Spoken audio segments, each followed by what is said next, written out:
Evening बच्चों, last time हमने आपको समझाया था कि कैसे अगर सर्किट में इंडक्टर लगा है तो उसका बिहेवियर वोल्टेज और करंट का क्या होगा।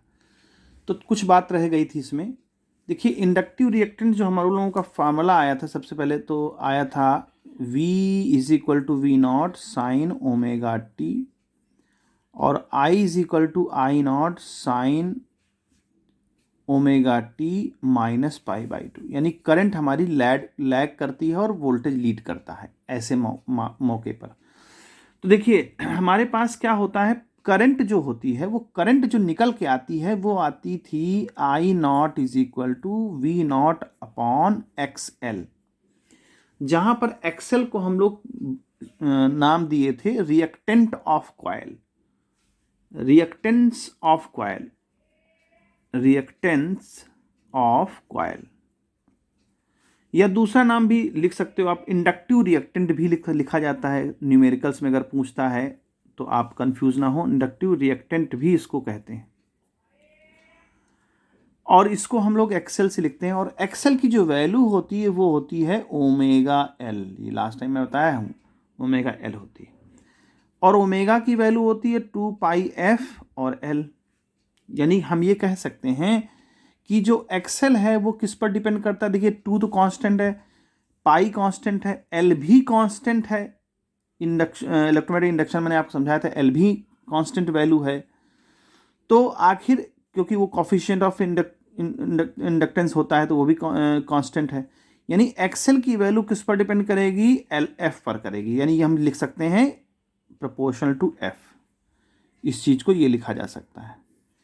यानी जैसे जैसे फ्रीक्वेंसी में चेंज आएगा वैसे वैसे हमारा एक्सेल की वैल्यू, यानी रेजिस्टेंस की, इसको रेजिस्टेंस ही मानिए, रिएक्टेंट का मतलब रेजिस्टेंस ही है ये।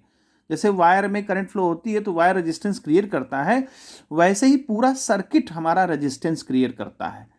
और उस रेजिस्टेंस में जो होता है उसी को हम लोग एक्सेल की परिणाम देते हैं, उसी को हम लोग रिएक्टेंस ऑफ कॉइल कहते हैं।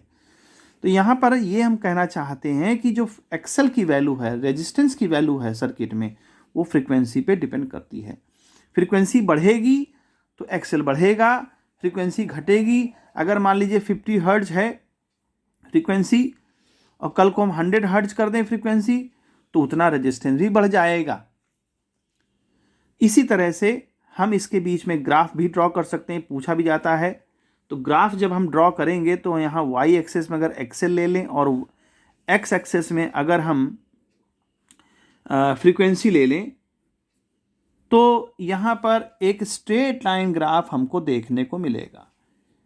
एक्सेल और एफ का एक स्ट्रेट लाइन ग्राफ ये बताता है कि XL is directly proportional to frequency.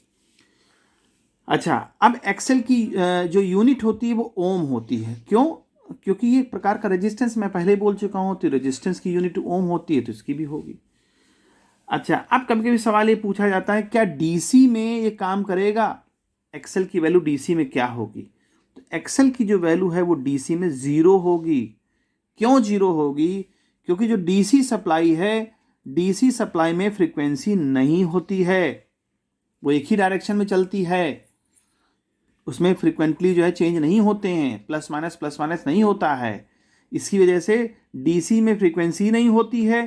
तो जब फ्रीक्वेंसी ही नहीं होगी यानी फ्रीक्वेंसी 0 होगी। अगर फ्रीक्वेंसी का फ्रीक्वेंसी 0 होगी तो एक्सेल की वैल्यू यहाँ पर अगर 0 रखेंगे एफ की जगह, तो क्या हो जाएगा, एक्सेल की वैल्यू 0 हो जाएगी।